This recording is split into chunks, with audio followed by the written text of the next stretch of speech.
Hello there folks, well I'm here today with a beautiful lady. Her name is Birdee, and I met her a few years ago through a mutual friend called Nick Story when I was down in London to see the Barefoot Doctor, and I've kept in touch with her on Facebook and since, and recently she started her own business as a kind of person who helps people, self-help and various methods that she uses for that.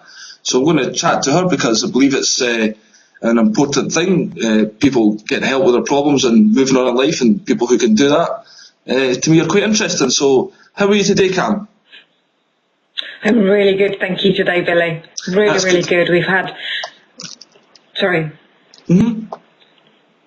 we've had rain today, so it's nice. We've had a beautiful week of sunshine, and today the rain's come down, so it's cooled everything off, and the garden's got rain, so it's good. I'm really good.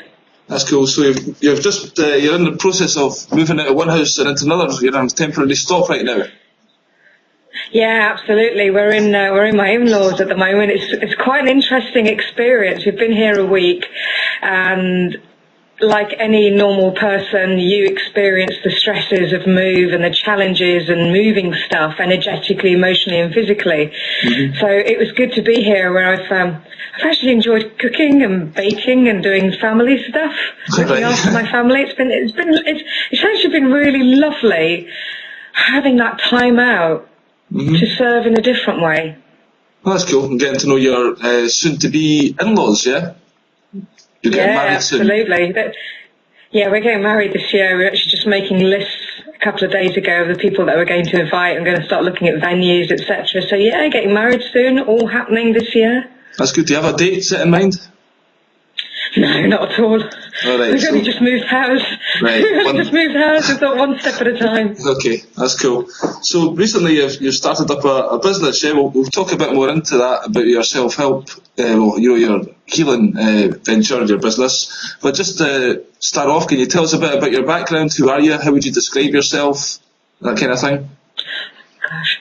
I'm actually a really normal, regular person, but people may define normal as very different to what I would describe normal. I've had a very experienced, interesting life, and my experiences have helped me become the person that I am today. I have a wonderful partner called Chris that we're going to get married this year. I have an absolutely gorgeous stepson, Sam, who's 17 next month. A lovely dog who's 6. And he's a gorgeous friend of mine, and it's just lovely being able to relate to a dog and having conversations with humans and dogs and how different the relationship is. And the dog just wants to be loved and cared for and has no real demands, whereas humans confuse and complicate life by having too many emotions. That's me. I'm happy. I live my life. I live my life with passion. I have the same challenges that most people have, and it's the way you address your challenges that I guess puts a better spin on your life, and the way you take, I think, a positive rather than a negative with any situation. Yep, I believe that myself. It's always better to be in the positive side, and if that helps just a fraction to make a better outcome, then it's got to be the way to go. Can you tell us a little bit about your childhood? Because obviously you've got Indian background, is that right?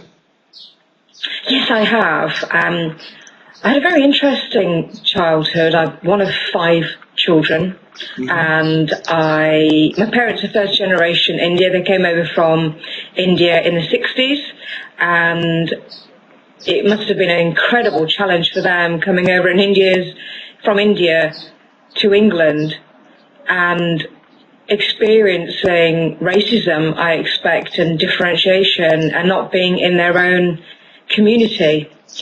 And their beliefs and their virtues and their values were very much part of our beliefs, our virtues and values. I grew up speaking 2 languages, Punjabi and English. Right. So it's sometimes a bit of a battle, not really knowing who I was and what I was. You know, as a child, you look back as an adult, from an adult looking back as a child, you think that must have been really challenging and confusing. And you can understand how your childhood can have such a great influence on your later years. Yeah, I think we're all probably carrying a lot of stuff from our childhood that's unresolved and whatnot, and that's what these various healing methods that you employ can help to release and kind of come to terms with in a lot of ways, yeah? Yeah, absolutely. Again, it's, my past was my past. It's not who I am now. It's through my past experiences and having healed those aspects of myself from getting to know myself that I can now help people clear their issues. I think understanding yourself is a first step, and being responsible for yourself and your actions and how you respond to situations that helps you to enable other people. You mentioned my website, my background. It was a childhood that most people would have had in a family. They have different ideas, they have different ideals. We grew up, we had an only brother, and through my own experience of life and my own healing methods, I realized that pre-birth, my mum wanted a son. And by looking back and the way I was as a girl, born as a girl, and not being the son that my parents wanted on an unconscious level, I did everything I could to be that son. So I felt being a girl was a sin. It was wrong, because girls were not necessarily going to be carrying the bloodline. Their job was to be subservient and look after the male. That's what I believed as a child, and that's what happened around me with females around me.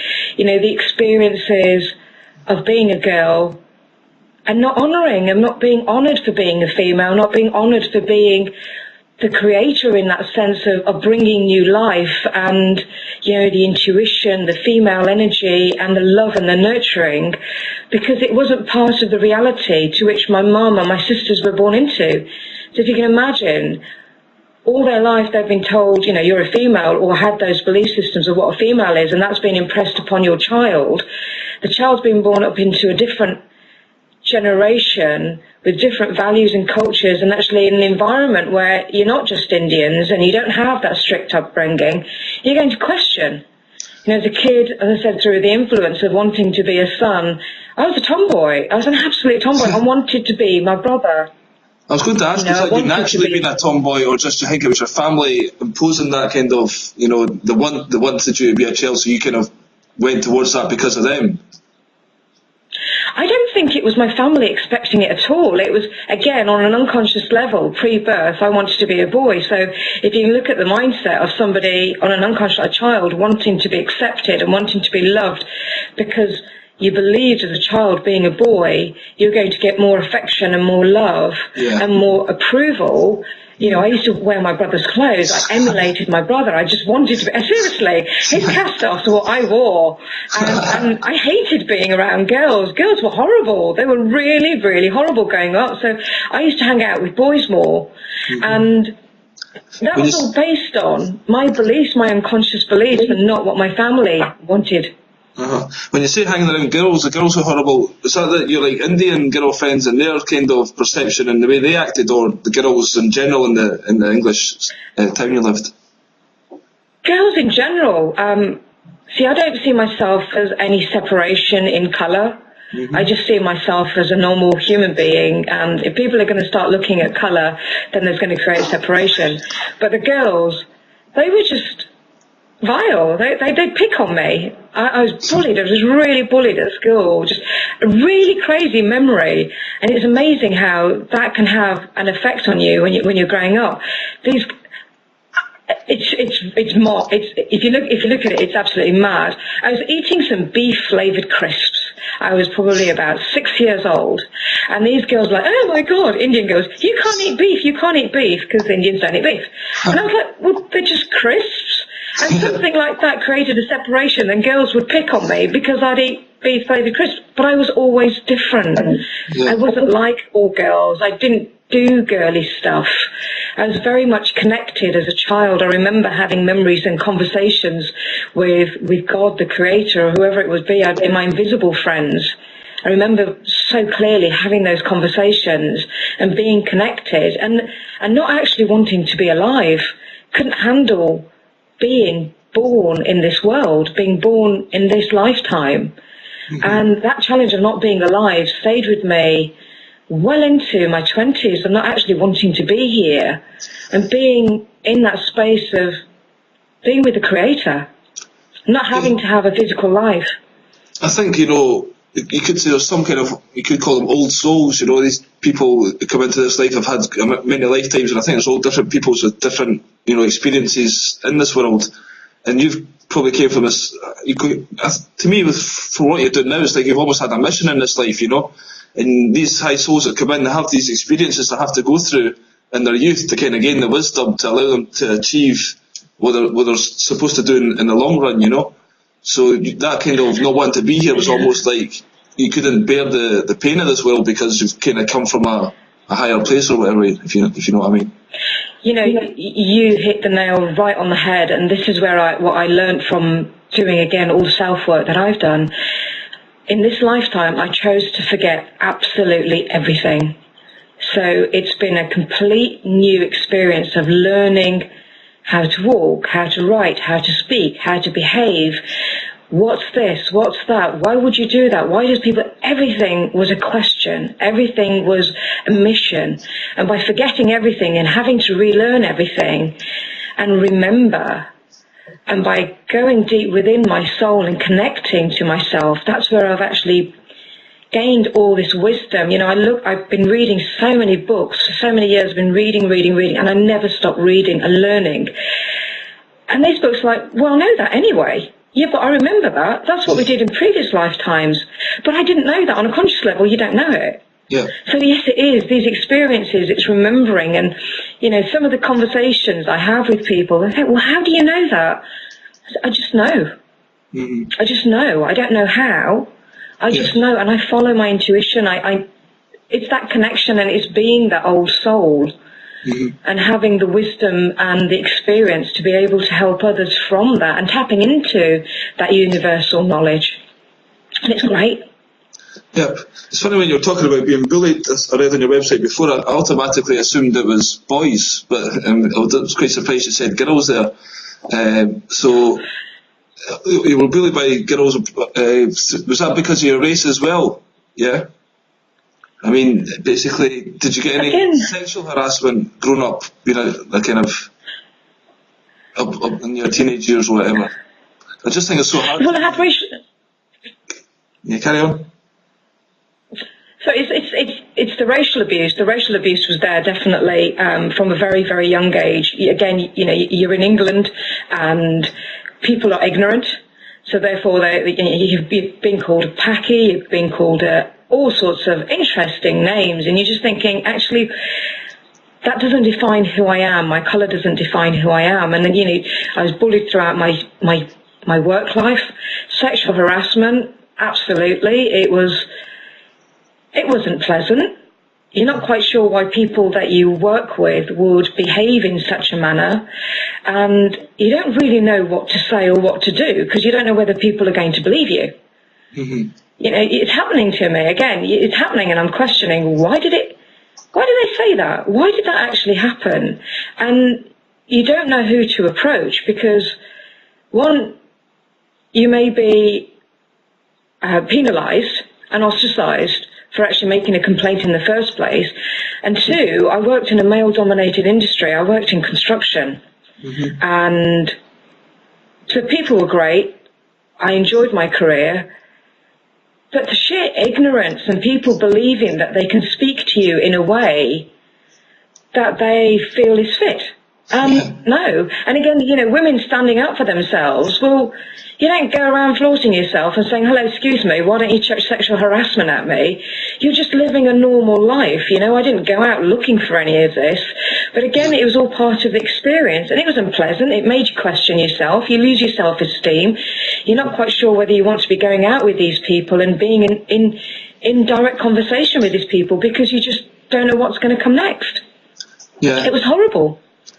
Yeah, I mean, I was talking to somebody yesterday about the fact that being a kind of white male's pretty easy in this world, you know, everything, all these minorities and, you know, women and stuff. It's just another layer of life that makes things a lot more tough, I think. So probably tough and jump in the long run, though, yeah?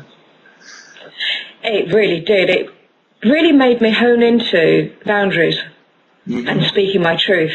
Yeah. You know, I don't have to listen to what people throw at me. I have a choice in firstly how I respond to it, and secondly how I actually respond to them and say, no, this isn't good enough. I don't really need to be around you. I've had to let go of relationships with people because they've been pretty abusive, they've been unkind. And again, it comes to boundaries. I choose to have the people I want in my life. I don't have to have people in my life who are being rude or unkind. Yeah, but it's tough to kind of make that line sometimes. As you say, you kind of have to learn to stick up for yourself through probably having relationships where you've got to the end of your tether, and then you've had to learn through that experience not to carry it into other ones. Like you talked about, I think on your website, about one particular abusive relationship you were in. Can you tell us a bit more about that and how that kind of, helped your process of kind of self-growth? Absolutely. I met this guy. I was actually on the rebound from another relationship. Again, had no support from anyone or anything around me. I was very much on my own with that one. Who do I go to? It's a mixed relationship. Mixed relationships don't work. Pride kicks in. Who do I talk to? Who do I have conversation with? This guy was very charming, very lovely in the beginning. And I was only going to actually rent his home for 6 months, and then we fell into a relationship because his move fell through. And we ended up in a relationship, and I learned a heck of a lot. I started going on holidays there. Actually, I started skiing when I came into that relationship. But slowly but surely, you don't know it's happening to you because it's so subtle. I realized that I didn't have that many friends around me, and I realized that I was being penalized for being who I am. It was his issues. I was being told I was fat. And I was like, how can I possibly be fat? Which then brought up issues from when I was a child, from being told I was fat. Mm-hmm. And I slimmed down and lost so much weight. And again, I realized that I was actually being controlled by somebody. It was mental abuse. I was being controlled by somebody mentally. And because I'm quite a sensitive person, again, you take it personally. I didn't quite know what to do, so I just followed on in this relationship, which was so degrading. Mm-hmm. And it was so, to me, it was like, I love this person. Why are they doing this to me? Why are they treating me this way? Why would somebody actually do that? You love them. And I didn't know how to get out of it. And again, because I didn't have that network of friends or family around me, I didn't know whether it was right or not. You're in a relationship and you think, well, you've made your bed, you lie in it, this is what you're stuck with. Yeah. And at that time, I was just like, well, this is the best. And it's grateful for what I've got in this relationship. I've got a roof over my head. But what happened was a friend of mine came to stay with me and said, Cam, you're not supposed to be in a relationship in this way. This isn't normal. Mm-hmm. This is an abusive relationship. So it was my wake-up call, and I thought, well, why am I allowing this man to treat me this way? Mm-hmm. So it took me a few months to get out of the whole relationship and step away. It took me a good few years to get over the emotional and the mental damage that had caused on an unconscious level. But I'm so grateful to that guy because I learnt so much. He came along as a teacher. It took me a while to get over the whole experience, as I said earlier. But he was one of my greatest teachers because that's where I learnt boundaries. That's where I learnt self-worth, self-acceptance. I learnt how to cook. I learnt how to do gardening, all those wonderful experiences. As I said, I went on holidays. And I really learnt more and more about myself and what I didn't want in a relationship and what I was prepared to accept and not accept. Mm-hmm. So yeah, I learned a lot. And what was really interesting, because we spoke earlier and previously about past lives and past life. It's a therapy that I use, past life regression. Yep. When I started doing the past life regression, I went into my past lives with this guy because I wanted to know what the influence was from the past life to this life. Yep. And predominantly it was curiosity. Mm-hmm. He was my father in a previous life, and I disobeyed him. I know, bonkers, isn't it? Yeah. I disobeyed him. So it was interesting that I actually healed my aspect of my past life with him, so that I was no longer carrying any pain or suffering. But he was a right horrible person. I'm choosing the right words. I know I'm interviewed. He was so horrible to me because I disobeyed him. I mean, he literally skinned me alive in my previous life. What? I was from... Yeah, my life was, I was in austerity. We were very, very, very rich, wealthy family, very rich family, and I was his only daughter. And I played music, and I had servants, and I had maids, and I fell in love with the stable boy. Oops! Yeah, bad girl. And Daddy didn't like it, so I was punished. Yeah. So it's interesting that subservient, that control, and that mental abuse he brought into our relationship. Which again, you've got that energetic connection from a previous life and a soul connection. And me going back into that place of being controlled and not being worthy and not being good enough. So that actually had such a major impact on this lifetime. So by healing that, I was able to heal that past life, but also my life with him in this life. So I don't hold any anger or grudges or bitterness. I just thank him. I mean, I only saw him once since in this game. This is going back about 10, 11 years. I've only seen him once. But if I saw him again, I'd thank him. I'd absolutely thank him, but I don't hold any anger or bitterness. It was all part of the experience. So it's very interesting. Yeah, but I agree with that. I think certain people come into our lives, first of all, to teach us about ourselves. I think all relationships and all forms are about that. Obviously the more personal, emotional ones teach you more. But there's also that element of quite a few of these ones are people from past lives and kind of karma to burn off and to kind of, heal, as you say, yeah? So it's just a different way of looking at things that we don't really talk about in the West, or this kind of idea, No, we don't. Yeah, so I think past life experiences. Sorry. I was just going to ask you about this past life. How can you find out you were this person in a past life and that information? How did you get such detailed information? What's the process for that? A lot of people do past life regression in so many different ways. Okay. The way I work in past life regression, I bring a few bits together. I'm a shaman, so I work in a shamanic way. We go on journeys. When you do a shamanic journey, in shamanism, everything is happening at the same time. Time, space, reality. You can step in and out of past lives whenever you want. And through journeying, you get out of it in a universal space, in a cosmic reality. And it's through the journeying that I went into my past lives, because I've done this with all my family to heal everything in past lives, so that I know that if any challenges come up, it's not my issue. It's their issue. So I know that I've healed all my past lives with the people who I'm in direct contact with now. So after this session, we can do some past life work if you want to, Billy, and you can experience it yourself. You can't necessarily talk about it, you've got to experience it. Okay. There are many books out there. There's a beautiful book by Dr. Brian Weiss, Many Lives, Many Masters, where he was a psychiatrist and he's working with some clients and he's noticing the relationships influence from past lives and the connection to past lives. And to me, your past life, it does have an impact on this life, because like you mentioned earlier, you've got the karma, but you've got the energetic attachment. From past lives, you can experience and bring back the knowledge that you had with that person or people or situations, but equally, you can heal that aspect of your soul, so your life. So you're not carrying those lessons to repeat, you're not carrying the karma to repeat. So if it's already been dealt with and you had it in that past life, don't bring it into this one. You don't need to. Yeah. Because it's going to be a challenge if you're going over the same lesson again. So to me, it was no longer bringing those lessons, but it's bringing back the teachings, it's bringing back the wisdom, and the wisdom of who you were and what you experienced, and bringing it into your now. So it's bringing back the positive. So I find it very, very fascinating, but equally, it's a fantastic healing tool.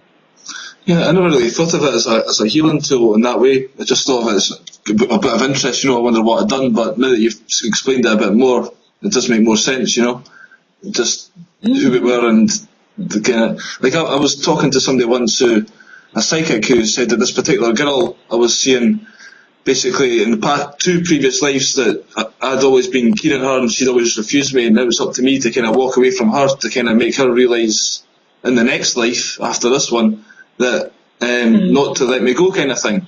But do you think that's necessary to kind of wait till the next life to sort it out, or as you're saying, in this life can that be healed and done effectively? What you can do is explore. I mean, you said you've been to a psychic, but I think finding your own truth is always the greatest, because you see it for yourself. So you can actually go and explore your previous lives with her. And by exploring those, you can heal whatever aspects you need to heal on your side. Yeah. So that you know that you're not carrying any of that, that karma or the learning. You know, you said she stepped away, you need to step away. So again, it's totally up to you whether you choose to follow the advice that you've been given or the suggestions, or you explore yourself and see if there's anything that you can heal in this life based on your previous lives.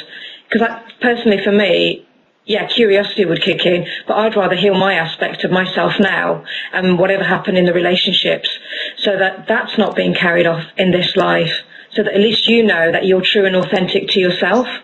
Yeah, that's a good point, yeah. So I'm going to come back again later on to talk about a bit more of your different healing techniques, but right now, when you walked away from this guy, basically, after a couple of years, you kind of started going into the corporate world and being quite a success in that, yeah? Yeah. And you got kind of the stress built up, and you basically had an illness. Would you like to go into that and that kind of process, what happened to you? Absolutely. As I said, this guy was an amazing teacher. I remember him saying, just as I was about to leave him, he said, you will never live in a house like this. You will never earn a good salary. You will never drive a fast car. You will never be successful. And I looked at him and I thought, you watch me. You just watch me. And it was the motivation. It's always like the motivation that I needed, because it's like, there you go, daring me, because I'll show you. And I did. Within 6 months, I completely changed my career. I doubled my salary. I was driving a fast car. I was living in a big home. And it was just like, you watch me. You know, it was, it really was, you know, on an unconscious level. And it's probably the kick of the backside that I needed, really, to prove myself that I could do it.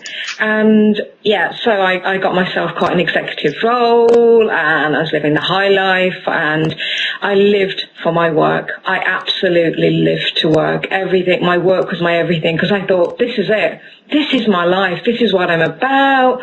It's the kudos. It's the fast car. And I gave my employers absolutely everything. Everything. I worked ridiculous hours.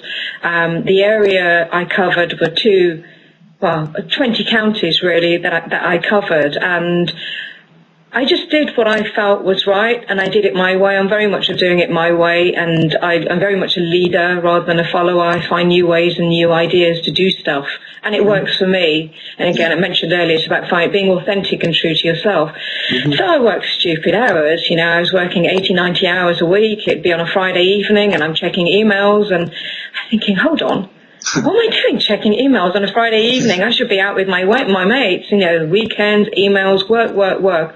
And, you know, if you put that much energy into your own business, then obviously you're going to be having an incredibly successful business, but I was putting it into somebody else's. Yep. The company was becoming so much more recognized. The brand was greater. They were getting more return from their investment in me. Until one day, unfortunately, I ended up in A&E. Yeah, that's so good. I was very, very ill. I was very, very ill. I had no idea what had happened, and I remember calling and saying, I've got a meeting, and I'm sorry I can't be at the meeting because I've just got to get into hospital. And I was in hospital for 3 weeks, and they wouldn't diagnose anything. I already had a keyhole op anyway, they were looking to see what was going off within me. I was doped up on morphine.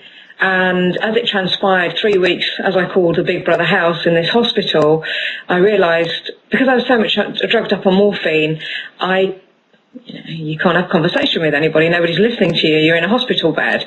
I got off it and found out that I had private healthcare, and the following day I went into a private hospital and I had a cyst in my ovary, and it was the size of a golf ball. It hemorrhaged. And yeah, I know, massive. And she was going to operate the following morning. My God. So that was a big shock of burning the candle at both ends, having no life of my own, and having a massive gynae operation and not knowing whether I'd be able to have children. Yep. So that was the biggest slap in the face that I could have possibly ever had. And so that makes you reevaluate everything at that point, yeah? yeah, big slap in the face, really. You know, it's just like, oh my God, what have I been doing these last so many years? I've been working like a slave. I have no life. I have no relationship with anybody. And what is my purpose?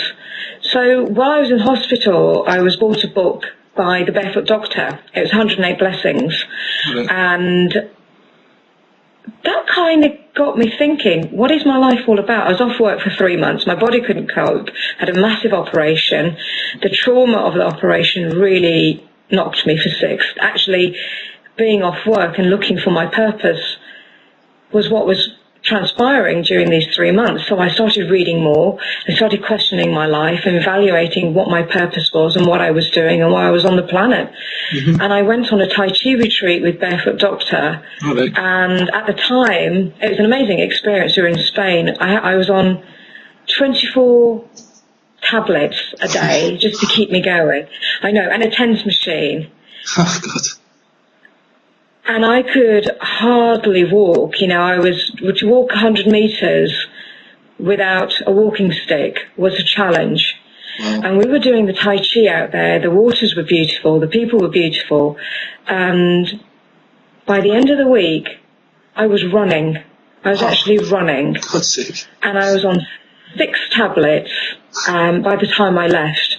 Yeah. And I was on a path of absolute healing. It opened, you know, Barefoot Doctor was a catalyst to my spiritual awakening. Yeah. I really started looking and questioning life. There was more to life than the 9 to 5 or the 6 o'clock in the morning till 10 o'clock in the evening job. There was a life out there. There was experiences to be had. So when we came back from the Tai Chi retreat, I started doing his School for Warriors, and I really followed him, read his books, the invisibility training.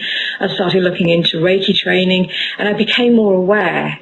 I came more connected, and it was this massive light bulb moment of, wow, I'm actually experiencing life now rather than existing. Yeah. So I just learned, and I trained, and I trained, and I trained, and the last years I haven't stopped learning. The last 8 years, learning, training, courses, workshops, forget holidays and stuff like that. Yeah. Everything I earned was on my learning. So you're basically And the more I learned, working at the same time, but then did you go back to the corporate world or whatever? Did you reduce the hours and spend your free time more on learning this stuff, and it became a passion? Is that what you're saying? I wanted to give up that job. Oh, I was so desperate. I didn't want to be part of it, but I needed the income to learn, to grow. And it's when you've been in that job for such a long time, it's very attractive. But there's more to my life. I was gaining a balance. There was an interest. There was a goal at the end of the tunnel. That there was more to life than working and putting in all these long hours. You know, I was promoted within my work, and I looked at things differently. The relationships that I had became incredibly different, and I had more purpose. I had more purpose. So I've been doing my work part-time for the last 5 years. My healing work, and it's only of late that I've taken it up full-time. And it's been quite an interesting transition for 13 years in that corporate world to working for yourself or working for the universe. It's a massive transition. Yeah, it sure is. I'm sure you're still kind of taking baby steps all the time to kind of grow into it as you kind of go full-time, yeah? Yeah, it's fascinating. It's exciting. It's fun. I'm learning more. I'm wanting to meet more people, and I'm just ready to share the experiences, just ready to help people find who they are and live a happier life. Yep, I think that's what we're all searching for, you know. Yeah, especially, you know, it's that in pursuit for happiness. People are constantly looking externally for happiness, but that comes from within. Yeah, you know, but so many people who are in relationships, and they're looking for that one relationship that brings them that something, that happiness, but it's external to them. And when that person goes away, they're so unhappy, and they start questioning themselves, and they're so desperate to have that person back in their life, despite it being an abusive relationship. And when I speak with these people, I say, well, actually happiness comes from within. You've got to love yourself first so you know what love is.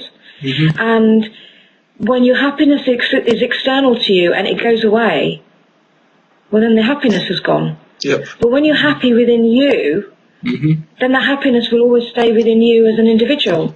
And it will never ever go away. You tend to attract more happy people around you as well as a kind of side benefit, you know.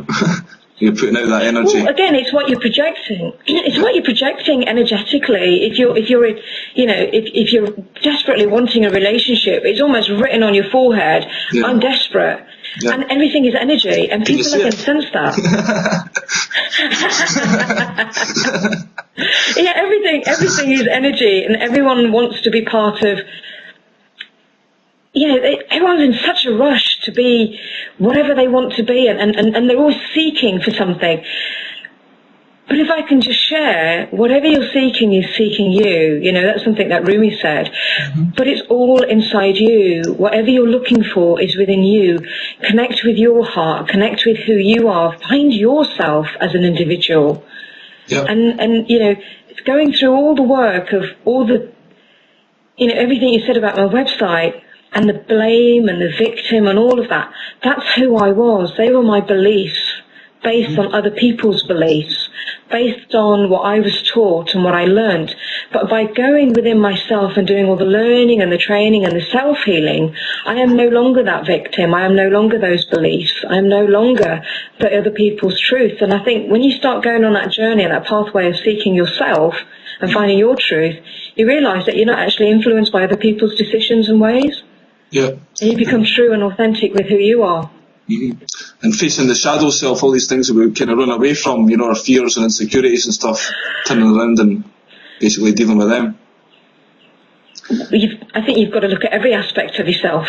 Your shadow self is the one that you learn from the most, and that's where a lot of my deep work came from. On my website it says, my demons, I was facing my demons. My demons is my shadow side, that side of me that I didn't want to look at, the ego, the everything that I didn't really want to be present in. But by looking at that aspect and actually acknowledging that aspect and healing that aspect, I know that within myself, I'm so much lighter.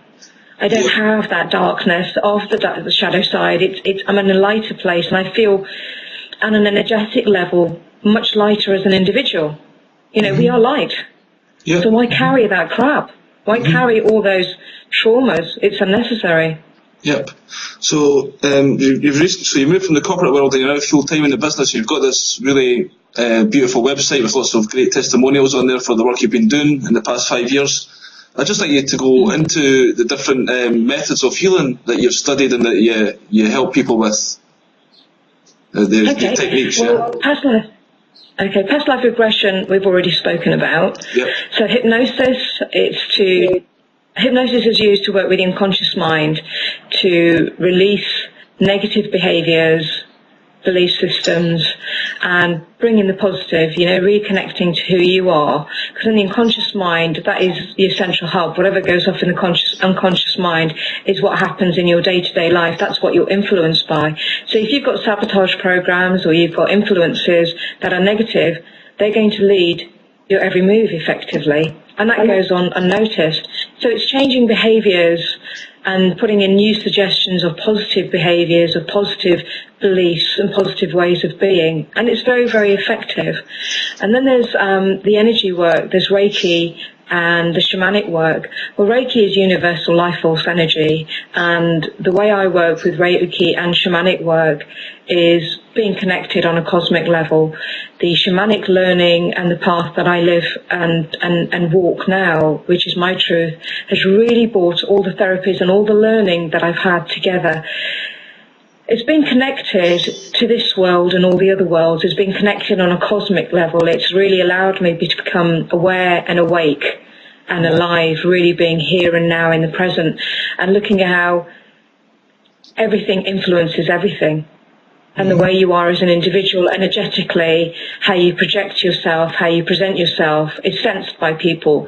So, we spoke earlier about people being in a relationship and being desperate, and you said about what's on the forehead, and we spoke about that. Well, that's all energy. So, you know, you meet someone for the first time, you either like them or don't like them. And sometimes when you meet someone, you're thinking, gosh, I don't really want anything to do with you.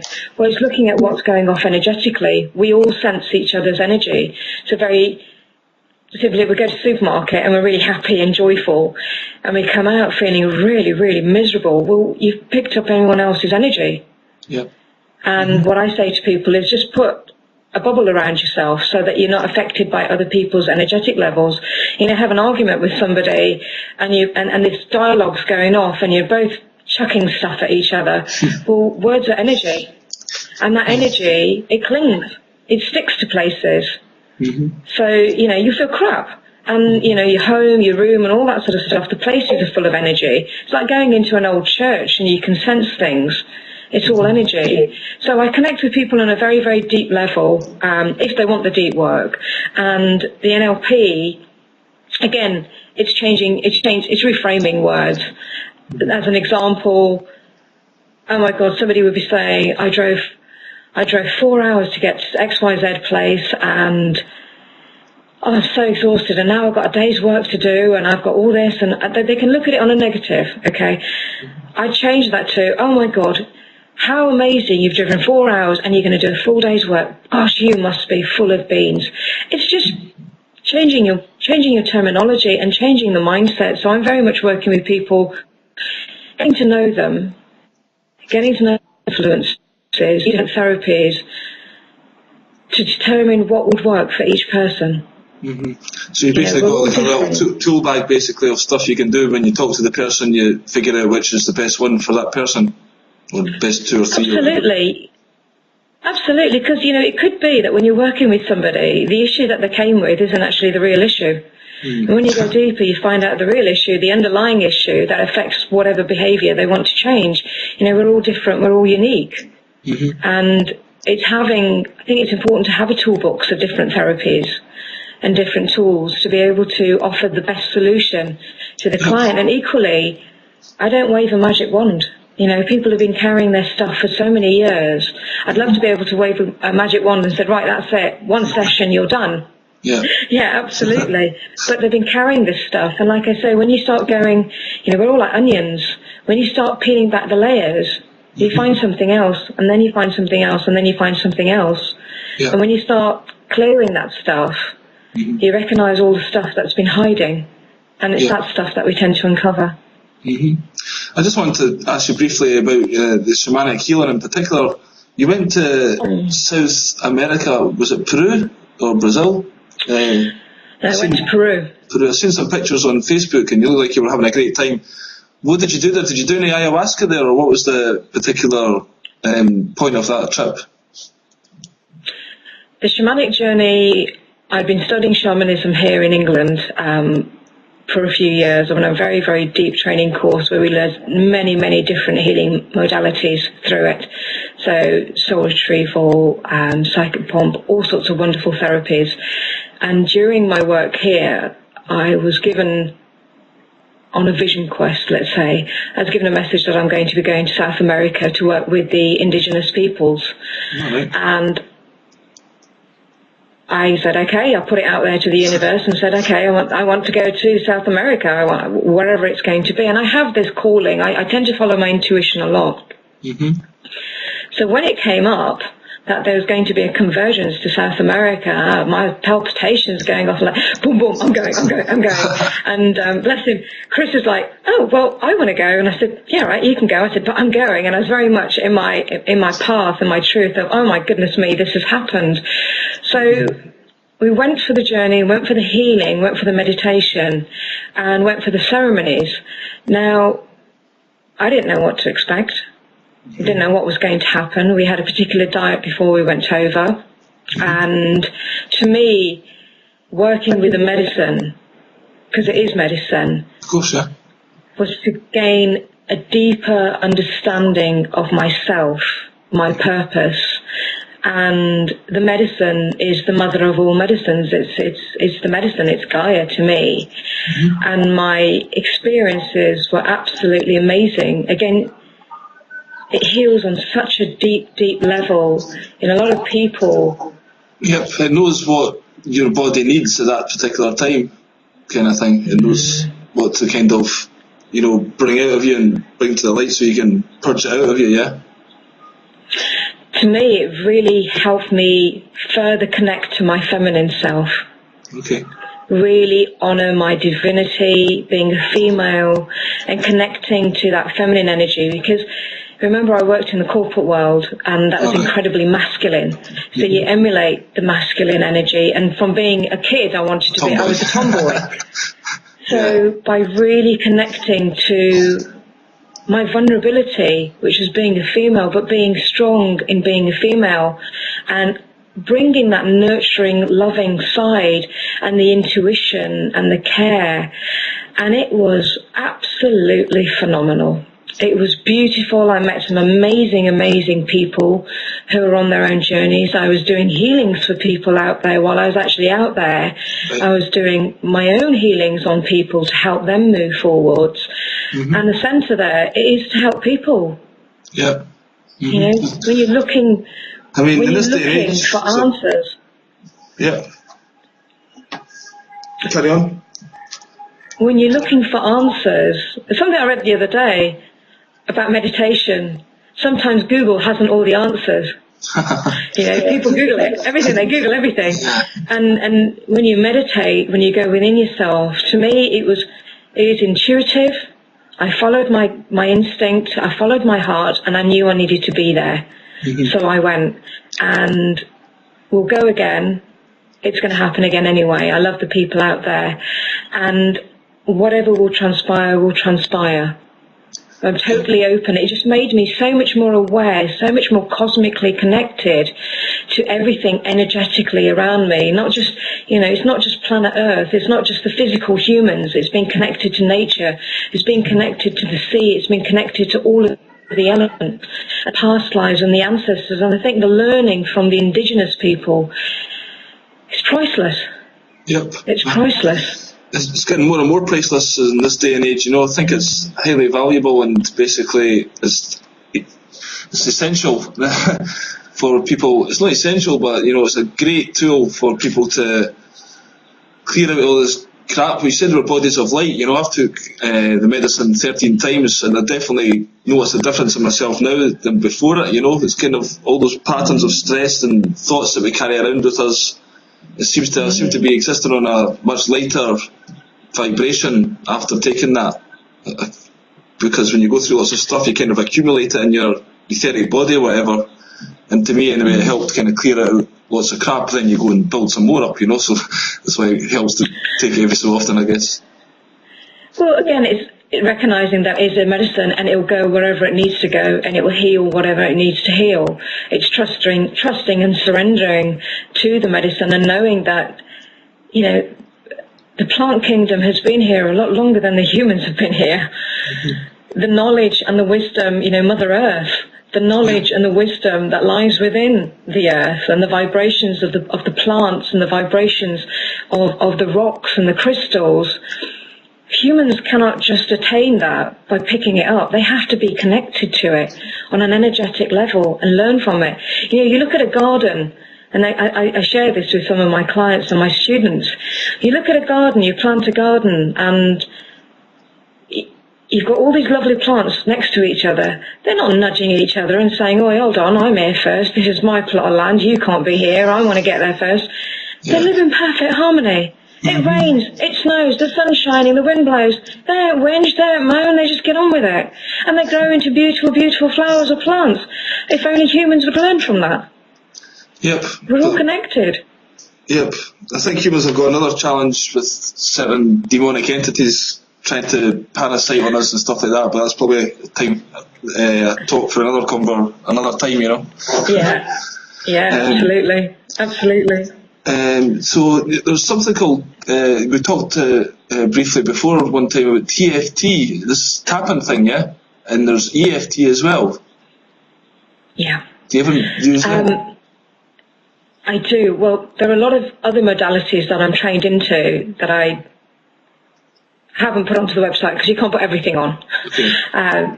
People get confused, and it's using intuition and bringing all the other therapies that I've learned, and instead I've trained in probably another 6, 7 that I haven't put into my website.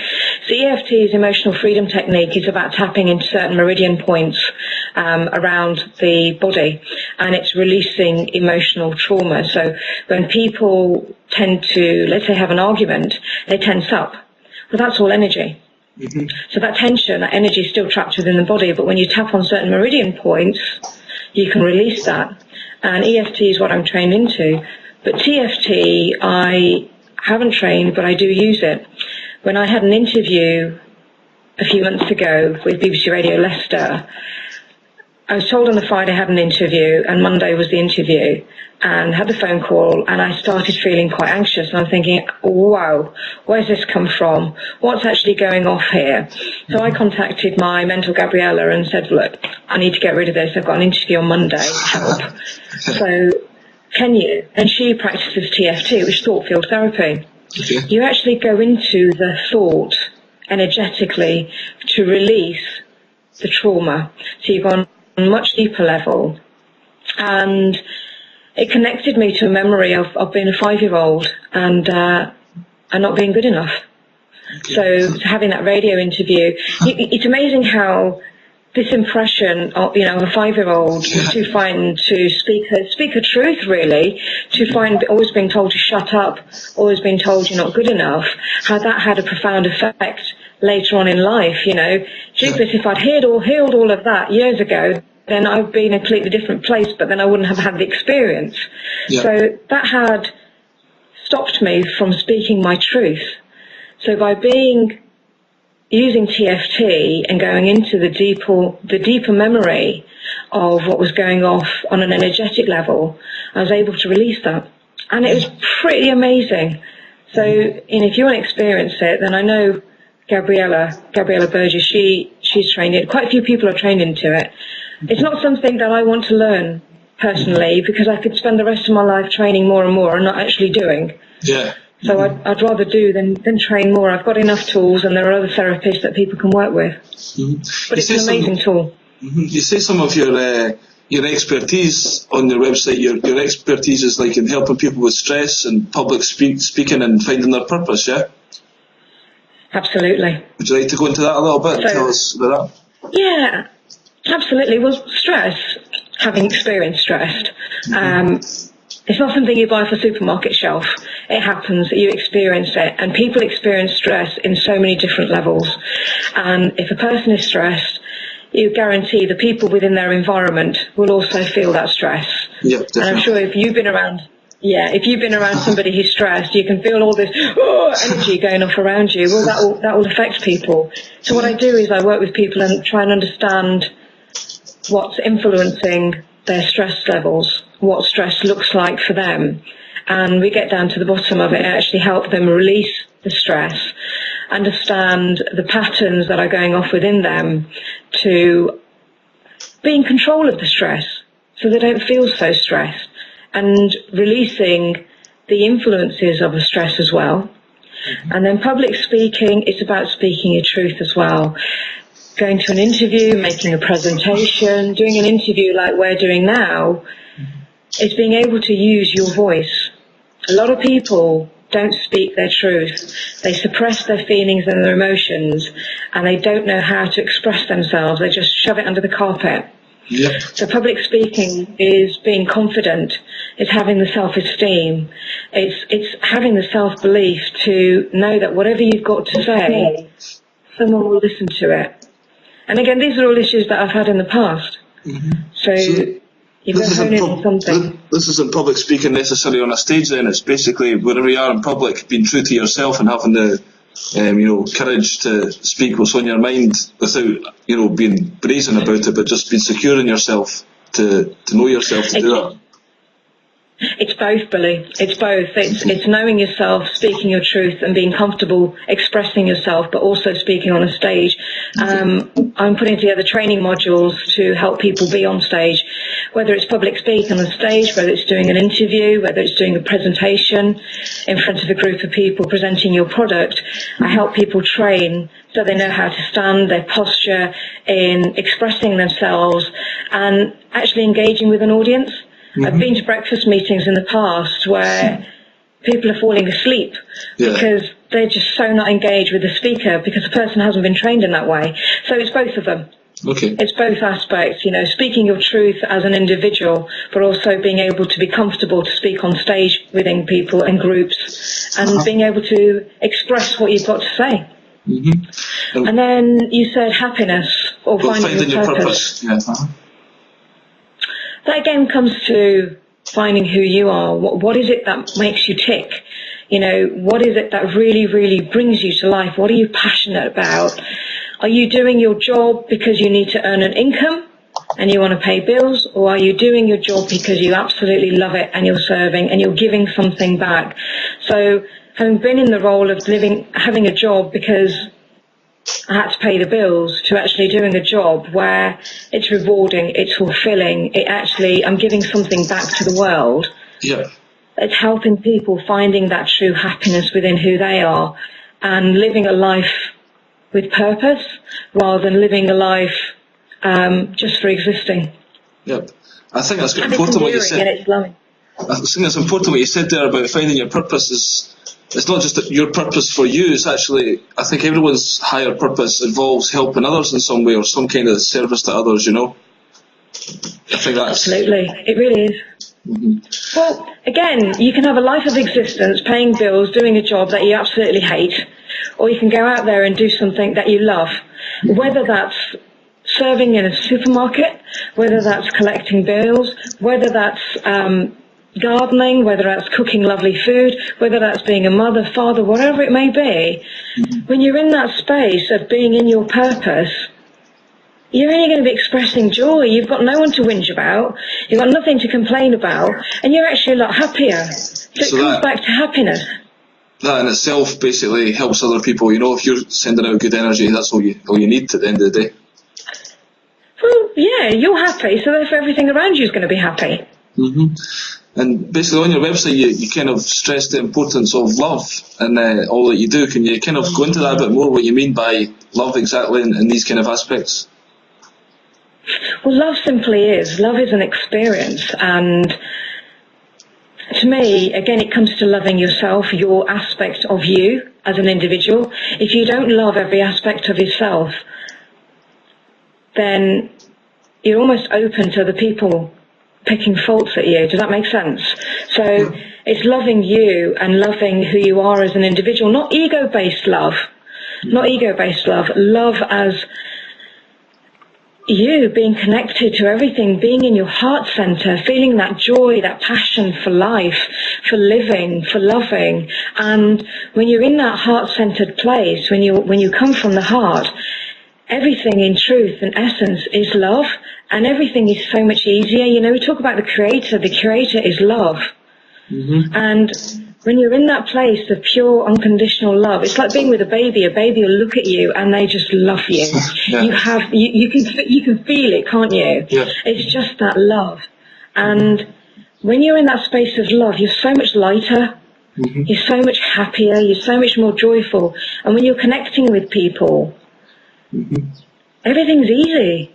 Everything's so much simpler. So for love, for me, it's loving yourself for your true self and who you are, and loving yourself enough to surround yourself with the people that you want to be around. Loving what you do. It's being in that heart-centered place, really connected to your heart, to your soul, and expressing that in all that you do. It's like in the past when I've cooked a meal, I know when I haven't put love in it because it doesn't taste good. As bonkers as it may seem, it's energy. I believe in that, actually. I baked a couple of cakes this week, and so much love has gone into it. You can taste it. It tastes really, really... And you can taste love, but it tastes good. And it's that lovely warm feeling from within, that feeling of love. It's almost like the sun shining on you. And it's that lovely warm feeling of connectedness, of oneness, that you are the centre of your own universe and the universe is the centre of you.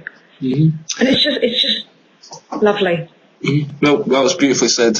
So just to kind of wrap up, on your website, we've got lots of great testimonials there. It's obviously, testimony to the work that you've been doing. And you also offer a free consultation, a 30-minute consultation, yeah?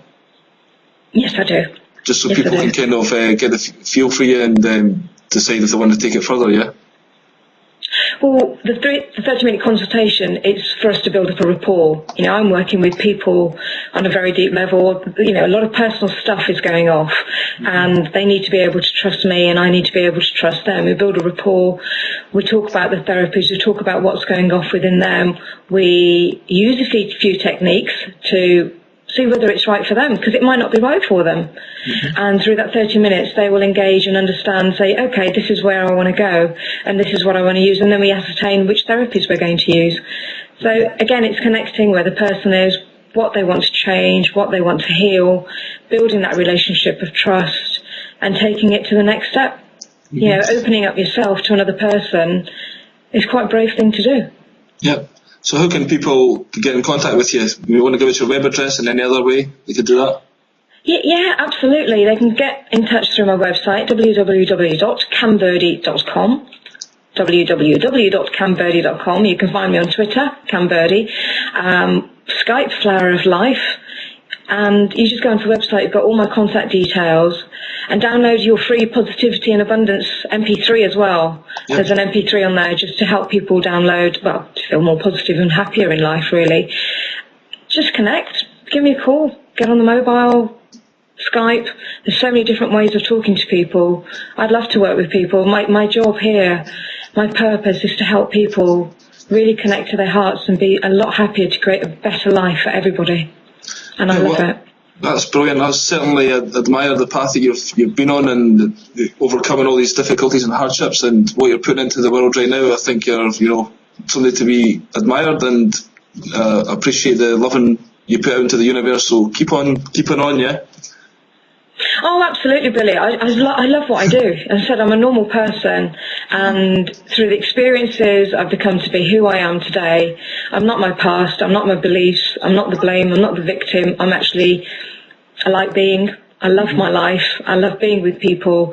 And the more I can share the lightness of my love and my connectedness to the world, the greater the world will be. Just like with you, you share your experiences, and we learn from each other, and we teach each other. Yeah, that's what it's all about at the end of the day. So thanks very much for your time, Cam. Absolutely. I wish you all the best. Thank you, Billy. We'll catch up again soon. Maybe in a year's time to see how you've got on. We'll maybe have another chat online, okay? Absolutely. Thank you ever so much for your time, Billy. I really appreciate that. And all the best with your wedding plans. I know how stressful that's going to be, but you've got the tools to deal with it, yeah? It's going to be fantastic. Oh, yeah. Speak framing it. Yeah. Anyway, good luck with that. It's fun. Yeah, Thank you, Billy. Bye-bye. You too. Appreciate your help.